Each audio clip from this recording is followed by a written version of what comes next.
Fair. Nobody ever won anything in a supplemental draft. Nobody. Hey guys, welcome back. All right. What are we going to talk about today? Russell Wilson, as of this moment, is a Las Vegas Raider.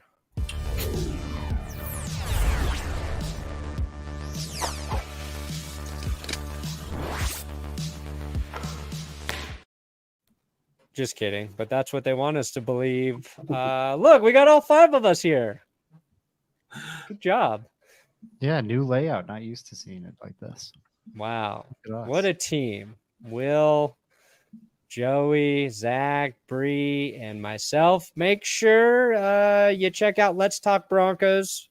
That's Will, Zach, Bree, and others over there. Go subscribe to their channel. They'll be doing a lot more Broncos videos and things than Will and I. So if you want to, stay up to date with better information than Will and I are going to get you, check them out.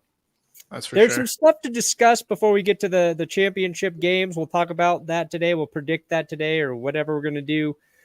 Vic Fangio out in Miami.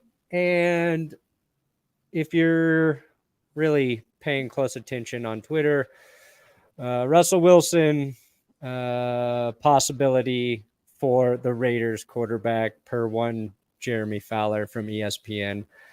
And I don't know how much I trust Jeremy Fowler. This is Jeremy Fowler reporting on what one NFC executive told him where he thinks Russell Wilson could possibly go. So we're getting to that point where everything's slowing down. News is slowing down. Russ was linked to the Raiders once. The Raiders are going to need a quarterback. I don't even care if it's real or not, or what the probability is, what the chances are. I just want to know how you guys would feel if whether the Broncos release Russell Wilson, which we should know their plans soon. So we should get some sort of Broncos Russell Wilson news soon. Whether they release him or a trade with minimal return, I'm assuming. How would you feel if Russell Wilson was a Raider next year? Well, it's interesting that your level of excitement is exactly the level of excitement that the Raiders' current QB room elicits from basically anyone. Now that they have their head coach, Antonio Pierce, they've got Aiden O'Connell, Jimmy Garoppolo, Brian Hoyer, and then that other guy, Anthony Brown. So it's not really exciting, but what if it was unlimited? I want to know. You happy if Russell Wilson stays in the AFC West? And now that they've got a coach, they have to make a decision on quarterback. How they've treated Derek Carr and Jimmy Garoppolo in the past, I don't know if Russell Wilson would want to go in that direction. That is a great point, Bree. I actually wasn't even considering that. It would be very funny for Russell Wilson after the crazy fallout with Sean Payton and the Broncos this year and asking him to restructure his contract. If he were to go to not only the only other NFL team who has done that exact move, but a team that has done it each of the last two seasons with quarterbacks that found themselves in like kind of similar positions to Russell Wilson, like mid-level, late stage vets. I think it's very possible. I think it's very possible that we see like a Russell Wilson, Jimmy Garoppolo swap of places. I would be like, how would I feel about it? I'd feel fairly unfazed. I would feel excited to see what Vance Joseph does to this guy. We're talking about the quarterback who handles pressure worse than any other starter in the NFL right now. And the Raiders offensive line is set to lose 2 starters from it this offseason and was already a pretty bad offensive line. Yeah, go ahead. Enjoy that, please. I would love to make the Raiders offense a lot more predictable, a lot more easy, or a lot easier to game plan against. That sounds like a dream. Sign me up. Do we know who the Raiders offensive coordinator is yet or no? Do we have word on that? What I think is going to happen, they brought in Tom Telesco or Telescope, whatever his name is, from the Chargers, right? Yeah. So former Chargers GM's going to the Raiders. They get Russell Wilson, so they get a former Bronco. Then they need to poach Matt Nagy from the Chiefs and bring him in as their offensive coordinator. Go ahead. Oh, smart. You get the super combination. I'm looking at and just throw Frank Clark in there somewhere too. Fuck it.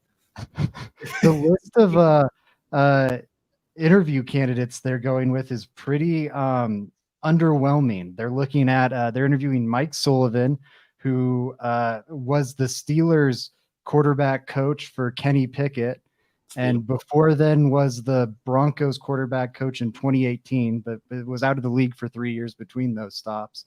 And then they're also interviewing Luke Getsy, the mastermind behind the Bears' recent offenses, and Cliff Kingsbury.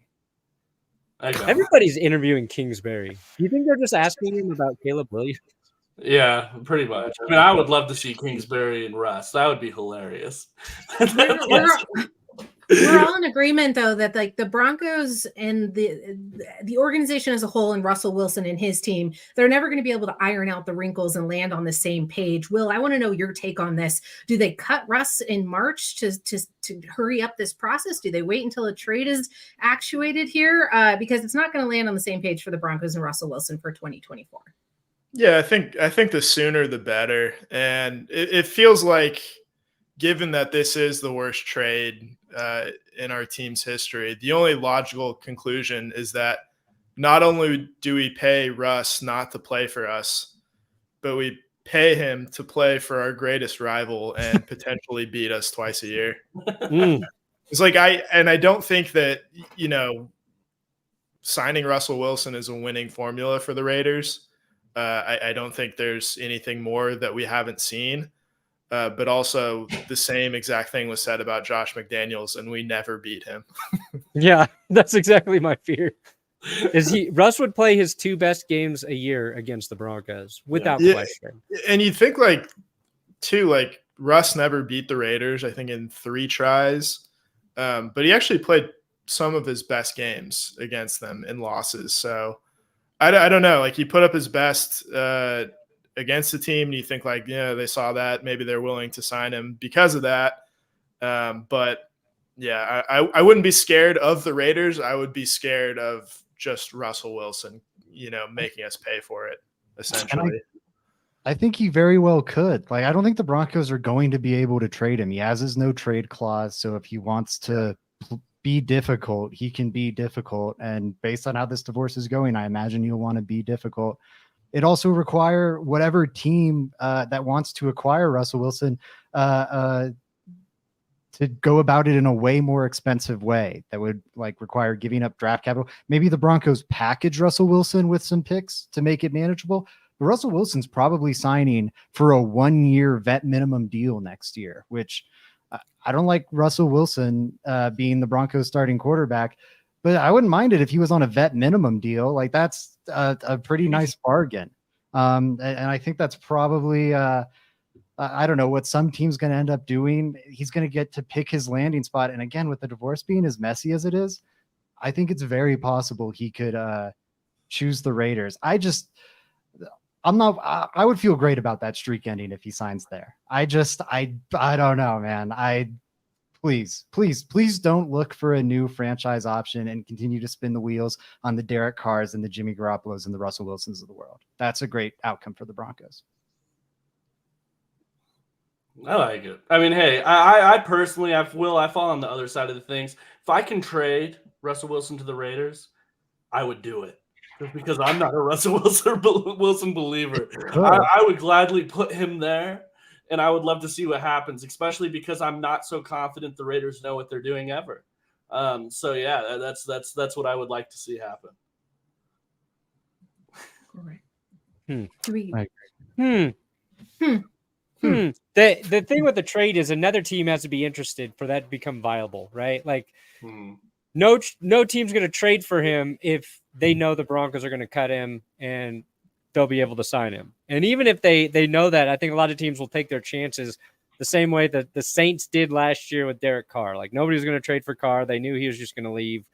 So unless a team believes the Raiders, the Falcons actually really want Russell Wilson, let's try to get him, even if it is within the division. But with that comment earlier, this is, and Will brings this up, I feel like every year, about how free agency before the draft doesn't make a lot of sense. It should be flip-flopped. And this is a year where the Broncos, with their Russell Wilson decision, could really use knowing how the draft shakes out and which quarterback they could actually get in the draft before they make a decision on Russell Wilson. They have to do it backwards, and that's probably not the ideal situation for the team to be in. Well, and no one's going to trade for Russell Wilson for the exact same reason the Broncos are trying to get rid of Russell Wilson. Like, when you trade a player, you're effectively trading their contract, and no one wants to give Russell Wilson $56 million guaranteed in 2025 or 2026, whatever. You can sign it. He's going to get interest this year, and I think that interest will still be somewhat limited because whatever team signs him is going to get to sign him for the veteran minimum. Like, this would have been a good year for an expansion team in the NFL. No kidding. So is there any like bottom feeder team? I know there's only like one example of this happening, and it was the Texans trading Brock Osweiler to the Browns along with a pick or two. Is there any bottom feeder team that just has more money than they know what to do with that you could send? I know nobody wants to get rid of draft picks, but the cap space is just as valuable. Like, you package Russell Wilson and a pick, and they take off, however many $1 million. I just don't know why we're attacking Brock Osweiler on the show, like a stray out of nowhere. That was also, wasn't it a second round pick they had to put with Brock to try to get him out of there? Like, that, it was definitely a second or third, yeah. And then they cut him too, and he landed back in Denver. And the dead cap hit is still fairly painful. You're freeing up ultimately like $18 million. So it's how much draft capital is $18 million worth for you. And I do honestly think there might be an NFL team interested in that. You look at teams like the Steelers and Falcons that find themselves in awkward positions, needing quarterbacks. I think the problem there, it's just like, it's a little too expensive. It's going to take a lot of money on the Broncos end. It's going to be more expensive for them. And then also the big fly in the ointment is Russ's no trade clause. Like, if he doesn't like the team that the Broncos are going to send him to, he can just say no and, let it be. The motivator for him to not do that might be that if he gets traded to a team, that team's almost definitely going to pick up his 2025 option, giving him $55 million that he like otherwise won't have. And he's probably not going to sign for that on his own anyways. I think it's just crazy. We're talking about, are there any desperate teams out there? The Broncos created this. Like, they made that decision on their own volition. They didn't make a crazy trade. They made a crazy contract. So it's just a little off-putting there, Will, that you phrased it that way. I see the Pittsburgh Steelers rotating around out there, so nobody's really high. Desperate than us. Ooh, yeah, we might have to look in the mirror on that one. It might be we released him and then just sign him back. Okay, sorry, Russ. Come back. Come back, please. I can't imagine what that kind of massage throughout the contract would look like to make it an amenable divorce, as Zach is putting it. You'd have to like really tilt that spectrum a little bit to create balance in that relationship again. Yeah, I kind of like the idea, unironically, of like cutting him and then signing him back on the vet minimum, because you don't have the long-term commitment to him at that point. I like whoever ends up with Russ next year, I think is actually going to be getting a pretty good deal. I mean, Broncos are just unfortunately the one footing the bill. He's not terrible. He's going to be like next year's Baker Mayfield, basically. Probably. We'll probably just go to the fucking Bucks when they don't pay Baker. That's a good spot. We'll bring in Russ. I think he would actually do pretty well there. If Mike Evans stays down there.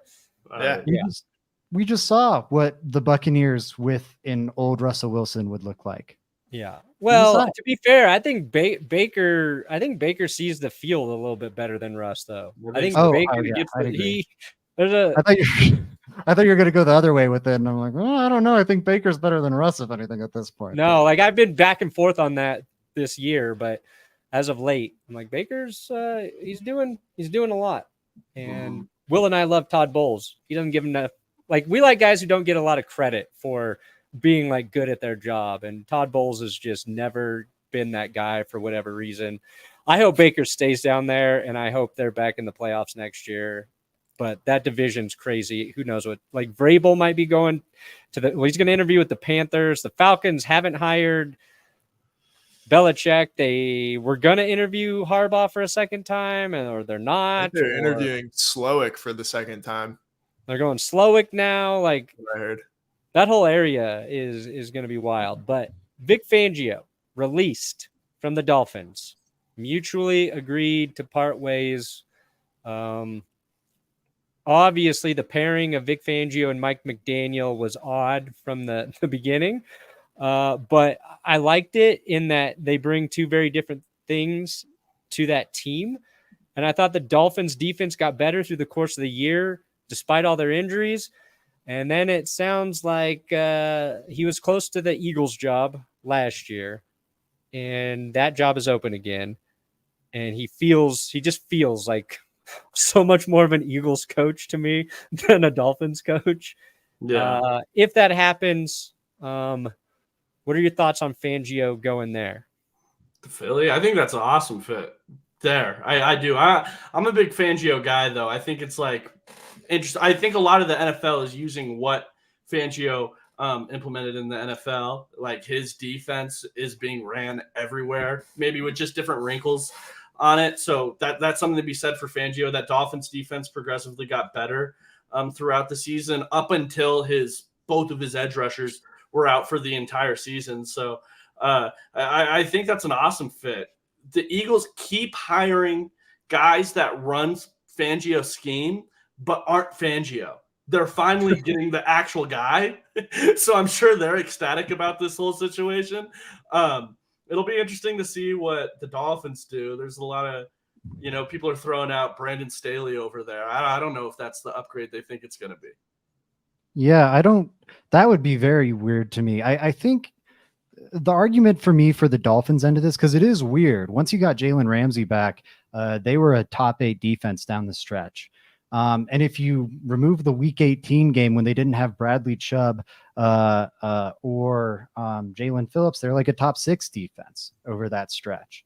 So he did a good job there. I don't fully get it from their end, except for I wonder if, to Joey's point, like, yes, the NFL has adopted this Fangio defense. It's spread everywhere. But I wonder if like the offenses have caught up to it. You look at the Browns and the Vikings, two of the teams that had the most dramatic defensive turnarounds this year. Both of them got tired of these Fangio acolytes that kind of played an over-conservative style of defense and replaced them with hyper-aggressive coordinators that are like the polar opposite of Fangio in Brian Flores and Jim Schwartz. And their defenses became dramatically better as a result. And I think that's going to be a trend we see followed throughout the NFL, as well as other teams continue to try and follow kind of the Fangio trend. I don't know. So maybe that's their thought process here. I do like the idea of him in Philly. They're of course familiar with him because he was a big like senior advisor, was heavily involved with Jonathan Gannon's defense in 2022 when they made the Super Bowl. Mm-hmm. I think a lot of this too, though, like you saw that dramatic turnaround and you replaced it was Ed Donatel, who was just Vic Fangio's sidekick for all those years with Minnesota. And it was Brian Flores and Jim Schwartz, who are, even before Fangio's scheme took over the NFL, were two of the best defensive coordinators in the NFL. They're just unbelievable defensive coordinators, no matter where they land. But Schwartz came from being a position coach. He'd been thrown out from being a defensive coordinator for several seasons at that point. Yeah, I that's an interesting point, Zach. I mean that is fact, but I think there's been a lot of respect for Jim Schwartz's defense over his tenure in the NFL, being a NFL head coach and just a defensive coordinator his entire time, and being one for a very long time as well. But it is an interesting point. I think how much of this was Fangio wanting out? Because Schefter's tweet was that Fangio wanted to move closer to home in Pennsylvania. So that could be part of it. At the same time, if you really liked the defensive coordinator, are you letting him just like be like, I want to move closer to family? And you're like, all right, go ahead. When they're that old, probably. When you're that old. Yeah. Putting him out to pasture. You could. Your culture seems all about that stuff. you know, kind of like I don't think you want, and I don't know, but like I don't think Mike McDaniel would want a coaching for him that's kind of depressed and or maybe not, but like trying to like, oh, I wish I was in He has never Philadelphia not been or depressed. Pennsylvania. That's kind of his personality across the board, though. Like, Yeah, don't I get it said that and twisted. then I He's a immediately- little old, curmudgeonly, old school. McDaniel isn't. I think that like I thought the balance would be perfect for both sides of the ball, but it turns out maybe it was just not a good fit. It was too much of an odd couple. It does seem like a cultural move more than a football move. Like Fangio, he didn't look right in like aqua colors. He didn't at all. He like needs to be closer to like a place where you can get a meatball sub. Yeah, And that's 100%. just not Miami to me. And like having watched all of Hard Knocks too, I really like Mike McDaniel. I know Brandon likes Mike McDaniel. No, I love him. I love Yeah, him. yeah. Like was not strong enough of a Yes. word. He just doesn't seem like Vic Fangio probably respects him, but I don't see them like getting each other really. It's just such a generational gap. Yeah. Let's say the I don't know, Belichick misses out on a job this year, which I don't know. It's possible if Atlanta doesn't hire him. It seems most other Seems teams likely. are going to go a different direction. If he misses out on the job this year, talk about old coaches looking awkward in aqua. How about we bring Belichick down there, get him in an aqua cutoff hoodie, working alongside Mike McDaniel and tormenting the Patriots 2 times a year? I don't know. I'd sign up for that. Interesting. Kind of like I think Fangio, you got Fangio, Sirianni. It feels like they just need an Italian offensive coordinator in Philly to complete the trifecta if they go Fangio. And they need to trade for Tommy DeVito. What's it? Scangarello. Oh, bring Skangy back? Yeah. There you go. Pairing him back with Fangio? Tommy Fangio's like, this is the one guy I can't fucking work with. I can't work with a guy who makes me think about the offense. We're gonna get I think Mike DeVito. McDaniel was the opposite. He sat down with Fangio for 5 minutes. And he's like, "Oh yeah, I learned everything that you do for defense. Thank you. We're gonna bring in Mark Bavaro to coach the tight ends too. All right, we're going to talk about these championship games. I'm going to let you lead that, Bree, right after I shout out Underdog Fantasy. Use our code Let's Ride if you're going to sign up there. They don't have the pick'ems up yet for the games, but I did a bunch of drafts. Let me just bring it up here. Can't remember the name of the draft. What draft did I do? NFL. Where is it? Where are you, draft? I just made some money on Underdog this past weekend. And cashed out. Wow. I finally used my like $100 match deposit deal that I got with code Let's Ride. Gonna be an absolute shill here. And have used all that up. Just cashed out with an $150 profit. Pretty good deal. I put that into our LTV. Nice. So thank you, Under. Technically, since you used Let's Ride as the code, that's actually those are my winnings. So those go to me. All right, yeah. So this is a $5 draft. Oh, this one's a 4-person. Damn it! I was doing 3-person earlier.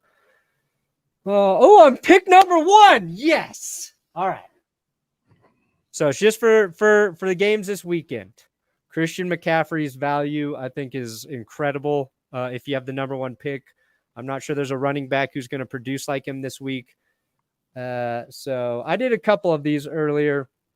I think Christian and Lamar, obviously they're rated 1 and 2 in these drafts. And I think that's very accurate in terms of the 2 position groups that they're at, where I think those 2 have the highest potential for the most points. But where it gets tricky is running back and receiver in these drafts. This is a $5 entry. What was the payout here? First place, $5,000. Basically, I will definitely win that. So actually, don't play in this draft. If you're seeing this right now, don't enter this draft because I'm going to win. And if anybody uses our code Let's Ride, that's actually my money. So you learned a couple things there. All right. Oh my God. Got him. Got Christian. Shock on that one. Easy. Again, let's ride. Link in the description. Sign up at Underdog. They'll match your first deposit up to $100. Okay, I'm going to keep my eye on this draft. I'll let you guys know who I get. Let us know how it pans out, Perna. Lee Maxfield wants to know, do all these guys have separate channels? Well, Lee, if you'd like to hear more from us, that's the trio over here from Let's Talk Broncos. You got to go on over to our YouTube channel and subscribe. Perna plugged it earlier, but we'll be bringing you all the Broncos coverage for the remainder of the offseason and into season 3 for us. Really excited to be here talking Broncos with you, but we're not, because we're covering obviously the AFC and NFC Championship game. So I'm going to run with that. Guys, are you ready to break down these games? Because the NFL's down to 4 teams and Super Bowl 58 is just under 3 weeks away. Let's go with the AFC Championship game first, because I can't wait to talk about the Kansas City Chiefs. And I'm going to go Ravens here. I know, wow, shocker as a Broncos fan, but they defeated the Houston Texans last week, and they'll be home against the underdog Chiefs. The total is set at 45.5. I really like both defenses here. I could see this going back and forth, but I'm going to pick the under in this matchup because the Ravens are first and the Chiefs are third in points allowed per drive in 2023, and that's including the playoffs, 1.3 and 1.5 respectively. The league average is 1.9.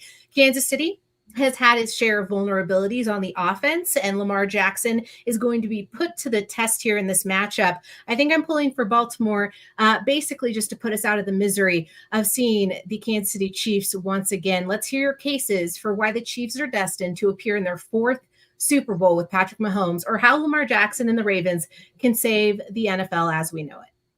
I liked the second part there more than the first part, Bree. I do have to say, to your first part, man, it is disheartening seeing the Chiefs in the championship game right now, because it felt like the year where this wouldn't happen. This entire year it felt like that. They're here right now, and I still very much believe that this is the worst Chiefs team I've seen with Mahomes. Which is scary. They're still in the championship game. I don't like that. I don't like that at all. Ultimately, I am going with the Ravens, though. I just think that they're going to out-talent the Chiefs. I think they're just more talented. Mahomes is incredible, and what he's doing is awesome. But I don't think Lamar Jackson is all that far off. Like, I would say Mahomes is a better quarterback, but I think Lamar's right there, and I think his talent, defense and offense, they just should win this game. So I'm definitely going with the Ravens here over the Chiefs. Fingers crossed as well. That's where I'm going. Yeah, I feel great about the Ravens in this game, honestly. The Chiefs are terrifying with Patrick Mahomes and Andy Reid, and they're seemingly peaking at the right time of the season, and I understand the fear about it. But this Ravens team is awesome. They've been so dominant ever since kind of the early part of the season, where they had a couple weird kind of fluky losses that I think were the product of them just installing a new, like a drastically new offense from what they've been running for so many years. And this is just one of the best coached teams in the league. Kansas City has some incredible coaching. I think the Ravens are even better coached when you look at how remarkable this defense is to pair with the offense. I think this defense is going to give the Chiefs serious problems. They've generally struggled to cover all year, and you're not going to get the privilege like AJ Klein. We all watched the last game and we saw AJ Klein getting scorched by Travis Kelce. He was signed to the Buffalo Bills off the streets less than 2 weeks ago, and he ended up in the middle of that game becoming the team's green dot, meaning he was responsible for all the calls. That's insane. It's like some Josh Dobbs stuff going on. And even he got banged up in the game too. Yeah, they had no linebackers. And so Andy Reid went, oh, you have no linebackers? Let's just throw at Travis Kelce all the time. And it worked great. They also had no cornerbacks. And so they went with a lot of Rashee Rice overs and get the ball in Rashee Rice's hand and let him run. Also, you had Marquez Valdez-Scantling and a bunch of other Chiefs making plays that all of us have seen them not make all season long. I feel great about the Ravens' chances. They are a historically great pass defense. Over the second half of the season, only the Browns' pass defense was better, and they're twice as good as like the team ranked number 5 in terms of EPA per play. The Ravens are a top 5 team of all time overall in terms of DVOA, which I think is an incredible advanced analytic going back to like Of all 1980. time? Going back to like 1980. The teams that are better than them, I actually have it right here, are where is it? Shoot, I guess that's the 3-year span one. The teams that are better than them are like the 2007 Patriots, and that's about it. Like the 2007 Patriots, the 2010 Patriots, and like the 85 Bears, I think, are the three. It's like they are a genuinely elite team, both offensively and defensively. And I don't think the Chiefs have enough. It's been a great run for them. They've already overachieved, but I don't know. The Magic's going to run out eventually. I don't see it. They're like, they have 2 weapons and the Ravens have the best passing defense in the league. I think they're going to be able to handle it. Do you guys know the last time we had an AFC Championship game that didn't feature either the Chiefs or the Patriots? When was this, Will? It's 2009. Oh my God. 2009, 2010 rather, was, I think it was Jets Steelers. So it's been a really long time since you didn't have someone to. I'm assuming we were all rooting against the Patriots in that time span too. Yep. I really thought this was going to be the year where I could just kind of kick back and enjoy the conference championship games without, having to like white knuckle the whole time, worrying that the Chiefs would appear on my television set for yet another Super Bowl. But obviously Buffalo didn't cooperate. I think, Zach, you made some great points and you make me feel a little bit better about this game. The Ravens they've just been the best team all year, like from top to bottom. One of those fluky wins was like a very controversial call too in overtime against the Colts. They've played a really tough schedule this year, and they've beaten every good team on their schedule like pretty handily, including obviously the 49ers on Christmas night. They haven't played the Chiefs. I think they've played Patrick Mahomes something like 4 times in his career. He's thrown 13 touchdowns in those games. But that was with Wink Martindale as their defensive coordinator, kind of a blitz-happy guy. Mahomes is famously very good against the blitz. I think they're a little more suited towards getting pressure with 4 guys now. I do think that they win, but 0% of me would be surprised if the Chiefs just find a way and Harrison Butker kicks a game-winning field goal as time expires. By the way, this is the matchup of the 2 kickers I would trust with my life, Justin Tucker versus Harrison Butker. Yeah. Butker, especially in the playoff, I know this is crazy to say. I might trust Butker a little bit more in this game. Whoa. Wow. He doesn't miss in the playoffs. No, Tucker's having like his worst year, and he's like the 3rd best kicker or something stupid. Yeah. This is my worst, and I'm still better than 90% of all the other guys. I agree a lot with what Will said. I think one game, like if you're looking at the Ravens and what like this game might feel like, it was the Ravens-Rams game that had to go into overtime. It was a game where we said, oh shit, the Rams are actually pretty good, taking the Ravens into overtime and losing. But to me, that's the game, like if you're the Chiefs and you're looking at like, okay, good quarterback check. The Chiefs don't have the receivers that the Rams have, but the Rams put up points on the Ravens. Like, so it can be done. So that's an argument for the Chiefs, I guess. Like there's a way to score on this team. But my metric is who beat the shit out of the Dolphins more. And that would be the Ravens. They both beat the Dolphins, but the Dolphins were really just worked by Baltimore. And based on everything we know, the Dolphins were the greatest team we've ever seen this season. As Broncos fans, they're the greatest team that's ever really walked the earth. So knowing how well the Ravens played against the Dolphins, I like Baltimore. And even in the other championship game, the Ravens played the Lions and beat them 38-6. That's what I was about to say. Like, it's not just it's not just the Lions game either, or the Dolphins game. They also beat the 49ers 33-19. Their average score against like Bree said at the start of this segment, we've narrowed it down to what this system determines as the 4 best teams. Again, when the Ravens have played those teams, the average score is 35-12 in a Ravens win.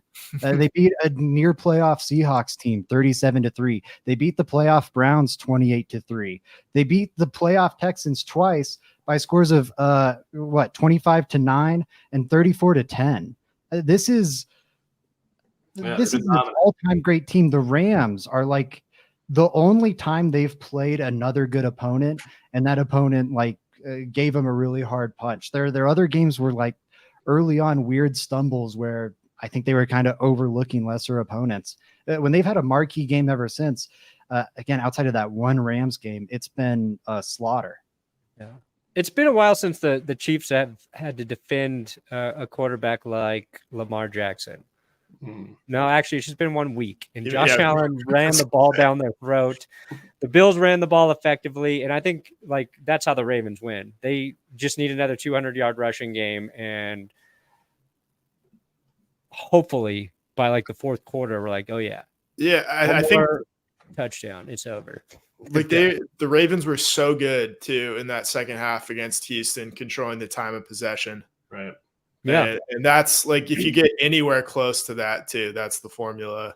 And Buffalo was doing that as well, but then the Chiefs were just scoring. So it's We've seen what happens when you take Patrick Mahomes out of his comfort level, and as recently as against the Bucks, throwing 2 interceptions and no touchdowns. I'm looking for a repeat of that showing in the Super Bowl if he makes it that far. But up against this Ravens defense, I think it's all but a lock. I hate being so confident, but I must be confident that the Raiders and the Chiefs, and who cares about the Chargers, they all have to lose to fill all of my spite that I enjoy having when I watch the NFL. So there was a great segue that I lost in the melee of everything, because I wanted to get on over to the NFC Championship game before we get too caught up with the AFC Lions 49ers. The Detroit Lions, they've made it a fun run, guys. All things must come to an end. But does the dream die on Sunday, or are they destined to compete for the Lombardi Trophy for the first time in team's history? Honestly, every time I think about that, it makes me want to root for Detroit here.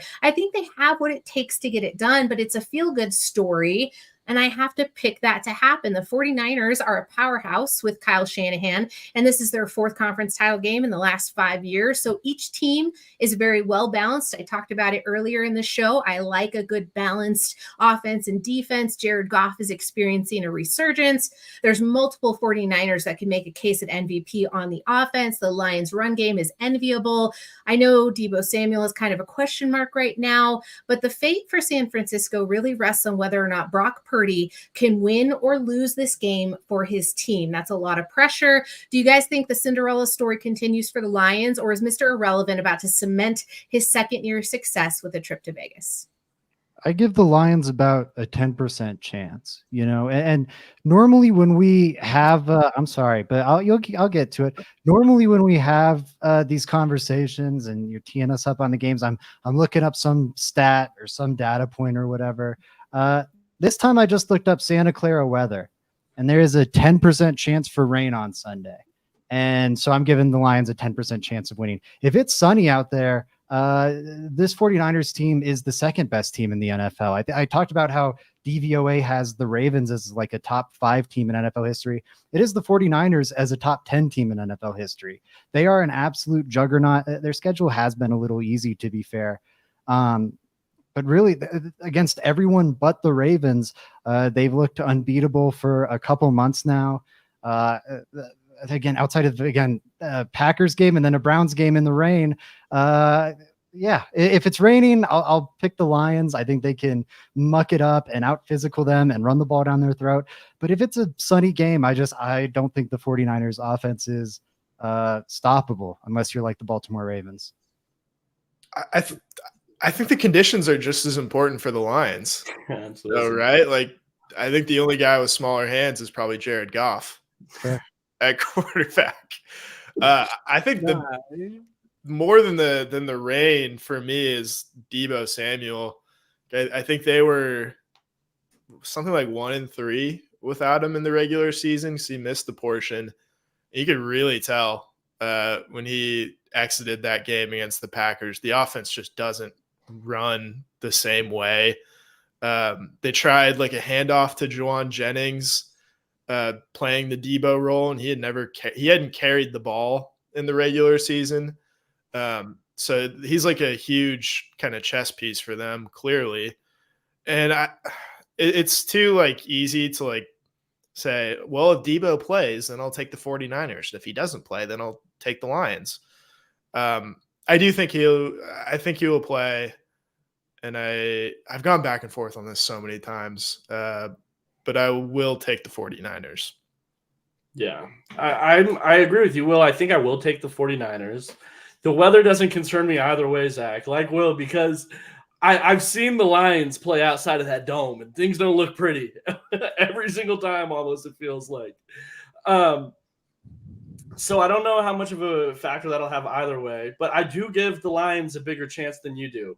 I've seen Kyle Shanahan go into these playoffs and get too pass happy a few times. And with Brock Purdy at quarterback, I don't know how much I trust that. Like, he didn't start the last game off great. I've seen Brock Purdy not play good, and that kind of scares me in this type of moment. Ultimately, you can't pick against them, though. I mean, they're the 49ers, and they're tremendous. They've been great the entire year. Why would I pick against them now? It's just if there's something to be concerned about, that's something I would highlight a little bit. Is just Kyle Shanahan's playoff performances. I'm not as confident as others. I didn't spend 40 minutes an hour ago recording a video about the Lions and Dan Campbell to pick the fucking 49ers right now. I love it. Okay. I don't care how good we think the 49ers are. They're going against grit. They haven't played grit this postseason. Okay.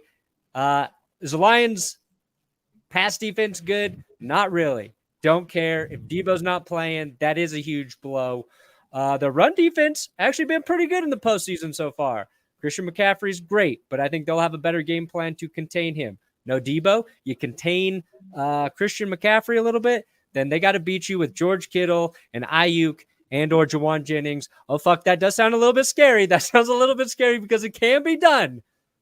But I am going to believe this iteration of the Detroit Lions is destined for the Super Bowl.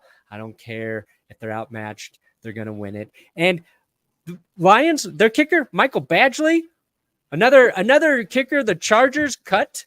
He is going to have probably his best game because every time the Chargers cut a kicker, it doesn't work out for him. They finally found Dicker the kicker, but they got rid of Younghoe Koo. There was another kicker in there they fucked up with. So I think Badgley, by the Chargers curse, is going to also be money for the 49ers. And Will talked about this in the power rankings. 49ers got a rookie kicker. Maybe that's the difference. Maybe it is just one field goal. Say goodbye to your kneecaps, Brock Purdy. Guys, breaking news. I was just making sure I didn't get got. Jim Harbaugh is going to the Chargers. It's official? It's official. Yeah. Adam Schefter just tweeted. Wow. Cool. That shouldn't affect the Broncos at all. Oh, God, man. We have Andy Reid, Sean Payton, and Jim Harbaugh in the division right now. That's a scary sight. I will say the one thing with Jim Harbaugh, and I'm very worried about this. I think this is the last guy I wanted to see the Chargers hire. The Chargers like infection or like it goes deep. It goes all the way to ownership. And like Harbaugh is going to have a lot of power. He's going to be the second in command behind ownership. And maybe that's enough power to like lift this toxic organization out of where it's been for so long. But I don't know. There's a very good chance it's not. They wasted like Phillip Rivers' entire career. They've so far wasted Justin Herbert's career. They've been nearly as blessed as like the Packers at quarterback and have been incredibly unsuccessful. They've won. They've made it to the Final Four, I think, once over that entire span of like multiple Hall of Fame caliber quarterbacks. that, and then they're also in a horrific cap situation. The Brandon Staley, Tom Telesco era left this team with like no young talent, and the second least amount of cap. They're like $50 million over the 2024 cap. So it's going to be a bit of a rebuild there for the rest of the roster around Justin Herbert. And Jim Harbaugh's not a rebuild guy. He wears people out and he lasts, maybe the reason he hasn't gotten an NFL job up until now is, can he last somewhere longer than 4 or 5 years? I think it's fair to wonder, can he get the Chargers competitive within 4 or 5 years or within 3 years where they even have a bit of a window to chase this Harbaugh thing? By the time he left San Francisco because it became a tire fire. That's such a good point too about ownership. Like he did not get along with Jed York in San Francisco whatsoever, to the point where NFC Championship, Super Bowl, returned to the NFC Championship. And I think the year he left, they were something like 8-8 in 2014. And obviously took a nosedive after, but that was definitely not a results-based parting of ways. That was I hate you. Like, let me go to Michigan and just start over in another level of the sport entirely. But yeah, I am very frightened about what he's going to do with Justin Herbert, because he is the quarterback whisperer. Yeah. And there was also Trent Baalke was in the mix there too. And with that whole weird front office and Harbaugh. But yeah, it sucks. Chargers will probably be better. They'll be better now. He's a good coach. Like maybe it's not a 10-year thing. Maybe it is just 5 years. But I think they're going to be a more competitive football team. And really, we need the teams around us to get worse. I would like that a lot. Yeah. I'd prefer everybody to suck and we be the one good team. Like when we had Peyton Manning. That was fun. That's way better, but it sucks. I think the Chargers might still be charging here. There is a lot of buzz that Greg Roman, which makes sense considering his ties to Harbaugh. He was the offensive coordinator for those 49ers teams. Greg Roman might be the pick for Herbert's going to have a 1,000-yard rushing season. Yeah, no, I would honestly, I would love that as a Broncos fan. Greg Roman, he's done amazing things for mobile quarterbacks. He's helped shape like the modern NFL landscape in terms of how quarterback mobility is used. That said, he shows up a place, maximizes a mobile quarterback for like 2 years, and then it's that he either gets ousted or it's diminishing returns from there on out, because he has a really complex run game and no pass game. Look at all his recent stops. He has to hire a pass game coordinator because he can't build up a pass game. Hire the guy who can't build a pass game for Justin Herbert. Please, as a Broncos fan, please put that guy in charge of the Justin Herbert offense, the guy who can't build a pass game. I feel like I'm kind of dodging a bullet there. I just feel like the Broncos are close to appearing on that 3-headed dragon meme again as the wonky one. So. The handsome one? Can we just be the sexy dragon? I don't care if we're good. Be the sexy dragon. Jimmy Garoppolo confirmed to the Broncos. God. Oh, God. All right, let's get out of here. Get us out of here. End the stream. Okay. Good night. Good night. And John Elway plays his entire career without an ACL. And a dick. Thank you. And good luck.